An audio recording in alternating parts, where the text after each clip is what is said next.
तो लॉर्ड प्रभु आप सभी को बड़ी आशीष दे। मेरे प्रियो, परमेश्वर के वचन पालन करने में, उसकी आज्ञाओं को मानने में बड़ी आशीष छुपी हुई है। परमेश्वर को ये भाता है कि उसकी आज्ञाओं को माना जाए, क्योंकि वचन में कहता है वो बलिदानों से इतना प्रसन्न नहीं होता जितना कि अपनी आज्ञा के माने जाने से प्रसन्न होता है।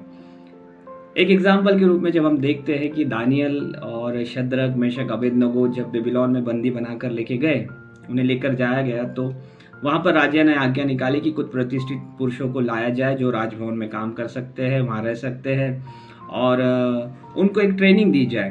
तो उसमें दानियल को बुलाया गया, शद्रक, मेशक, अबेदनगो को भी लाया गया, और उन्हें ये बोला गया कि तुम्हें राजा के टेबल से कुछ खाना आएगा, कुछ पीने के लिए कुछ चीज़ें आएंगी जो तुम्हें खाना है, पीना है, और उनको अंडर ट्रेनिंग में रखा जाएगा ताकि वो हष्ट पुष्ट बने, और उनको शिक्षाएं दी जाएंगी।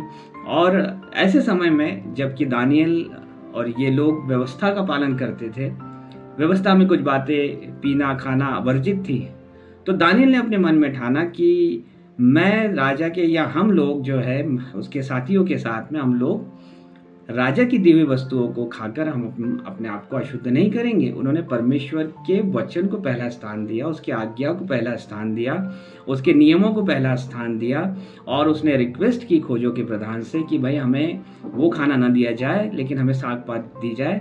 और उसके बाद तुम देखो कि हमारे 7-8 दिन, जितने भी दिन उसने कहा कि कुछ दिन हमें देखा जाए जो बाकी के लोग हैं और हम, तुम कंपेयर करके देखो कि क्या हमारी अवस्था क्या होती है।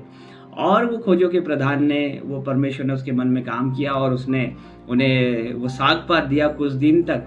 और जब वो देता गया, जब उन्होंने वचन का पालन किया, जो अच्छा अच्छा खाना खा रहे थे, राजा के टेबल से खा रहे थे, और ये साग पात खा रहे हैं, लेकिन इन्होंने परमेश्वर की आज्ञा को पहला स्थान दिया, परमेश्वर की आज्ञा मानी कि वो अशुद्ध नहीं होंगे। और जब कुछ दिनों के बाद इनको आकलन किया गया, इन्हें कंपेयर किया गया, तो वचन कहता है, इनमें दानियल के पहले अध्याय 15 वचन कहता है, 10 दिन के बाद उनके मुंह राजा के भोजन के खाने वाले सब जवानों से अधिक अच्छे और चिकने दिखाई पड़े। ये है परमेश्वर की आज्ञा पालन करने की आशीष। उनके चेहरे बड़े प्रफुल्लित दिखाई दिए, अच्छे दिखाई दिए बाकी लोगों से। और उसके आगे अगर आप चलते हो तो इनको बाकी शिक्षाओं का भी ज्ञान दिया गया और सब कुछ दिया गया।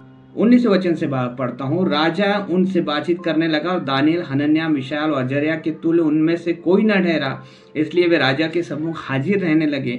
बुद्धि और हर प्रकार की समझ के विषय में जो कुछ राजा उनसे पूछता था, उसमें वे राज्य भर के सब ज्योतिषियों और तंत्रियों से 10 गुणे निपुण ठहरे। वो 10 टाइम्स बेटर ठहरे, बिकॉज उन्होंने परमेश्वर की आज्ञा का पालन किया। God bless you.